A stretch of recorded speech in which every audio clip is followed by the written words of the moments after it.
प्रगति के नाम पर वातावरण से खिलवाड़ कर रहा है ये देश। दोस्तों, इस देश की चकाचौंध में खोने से पहले इसके काले राज अवश्य जान लेना चाहिए। यूनाइटेड अरब अमीरात 7 अमीरातों से मिलकर बना है।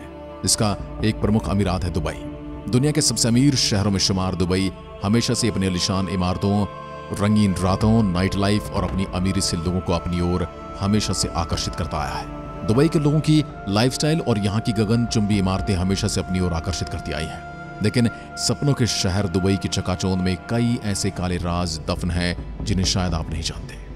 यहाँ का वो कड़वा सच जो लोगों से छुपाया जाता है। आज हम दुबई की इस चकाचौंध से दूर उस सच्चाई से आपको रूबरू कराने वाले हैं जिसे जानकर शायद आप यहाँ जाने का ख्याल छोड़ देंगे और आप समझ जाएंगे कि इस चकाचौंध के पीछे एक गहरी और अंधेरी जिंदगी छिपी हुई है।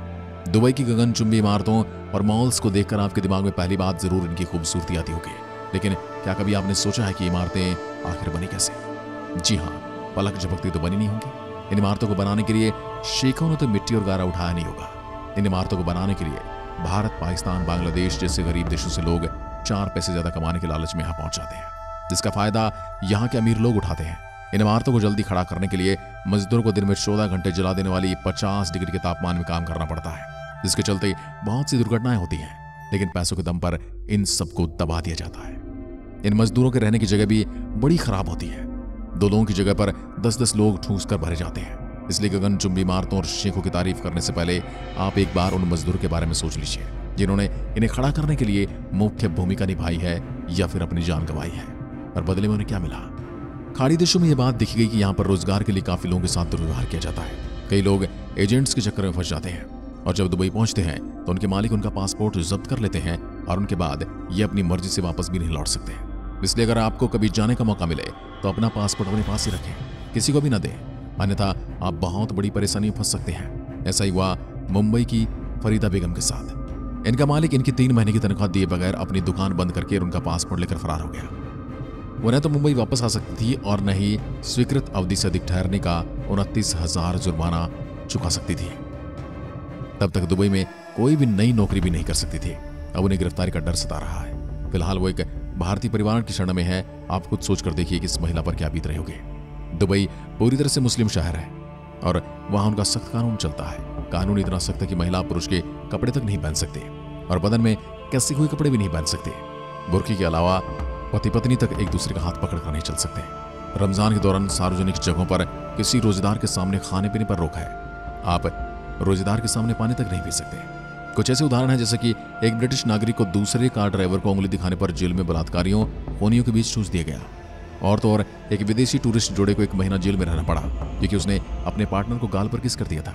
इसलिए अगर आप अपनी प्रेमिका या पत्नी के साथ दुबई जाने का सोच रहे हैं तो जरा होशियार हो जाइएगा और इन सब बातों को ध्यान में रखकर ही वहां जाना। जैसे कि आप जानते हैं दुबई सेक्स, शराब और ड्रग्स को लेकर कितना सख्त है, लेकिन जैसे ही यह रात ढलती है माहौल बिल्कुल अलग हो जाता है। जो चीज यहाँ पर दिन में पाबंद नजर आती है वो चीज रात में आपको हर जगह दिखाई देती है। दुनिया का सबसे पुराना प्रोफेशन यानी कि देह व्यापार यहाँ खूब फल फूल रहा है। यहाँ के शेख भी इसमें शामिल होते हैं और दूसरी बात, यहाँ टूरिस्टों को लुभाने के लिए ऐसा इंतजाम किया जाता है टूरिस्ट बार बार वहां पर आए। लगभग 30,000 लड़कियां यहाँ इसी काम में मौजूद हैं जो 1 घंटे करीब $500 लेते हैं।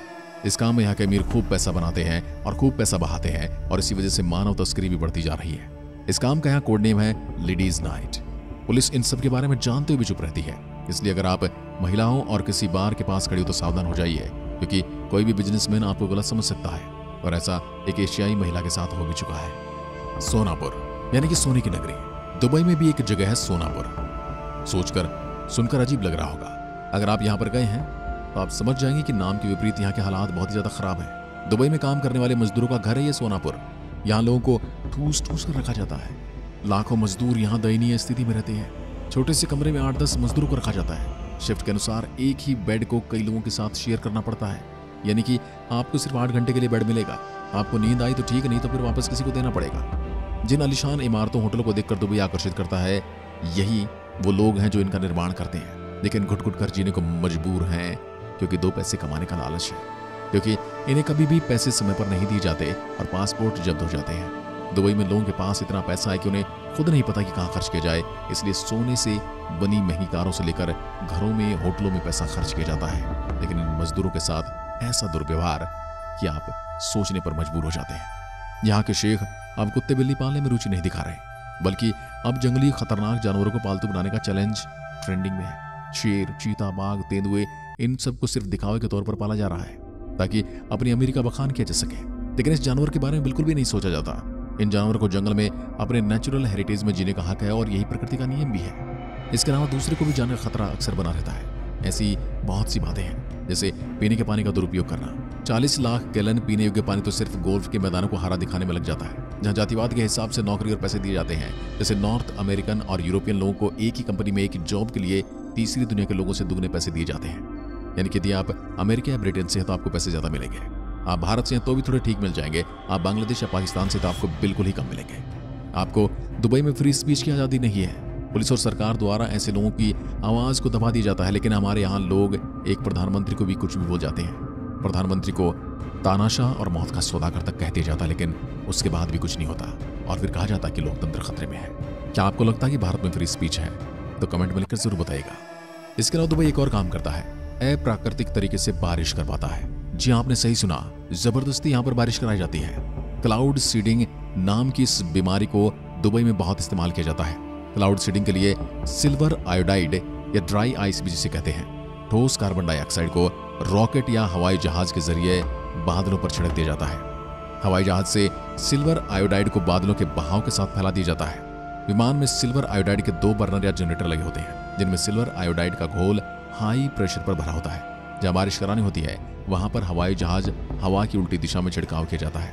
कहां और किस बादल पर से छिड़कने से बारिश की संभावना ज्यादा होगी, इसका फैसला मौसम वैज्ञानिक करते हैं। इसके लिए मौसम के आंकड़ों का सहारा लिया जाता है। इस प्रक्रिया में बादल हवा से नमी सोखते हैं और कंडेंस होकर उनका मास यानी द्रव्यमान बढ़ जाता है। इससे बारिश की भारी बूंदें बनने लगती हैं और वो बरसने लग जाते हैं।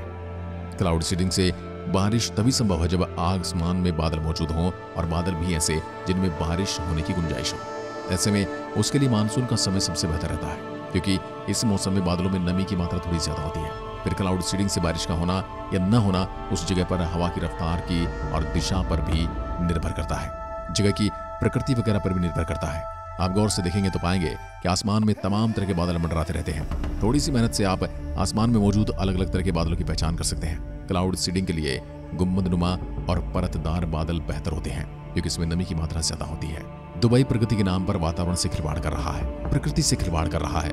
तो दोस्तों, दुबई की चकाचौंध में खोने से पहले इसके कुछ काले सच थे जो हमने आपके सामने रखे हैं। क्या आप भी मानते हैं कि ये आर्टिफिशियल बारिश जो दुबई इस्तेमाल करता है ये प्रकृति के साथ खिलवाड़ है और इसका खामियाजा बहुत जल्द भुगतना पड़ेगा? कमेंट में लिखकर जरूर बताइएगा। धन्यवाद। जय हिंद, जय भारत।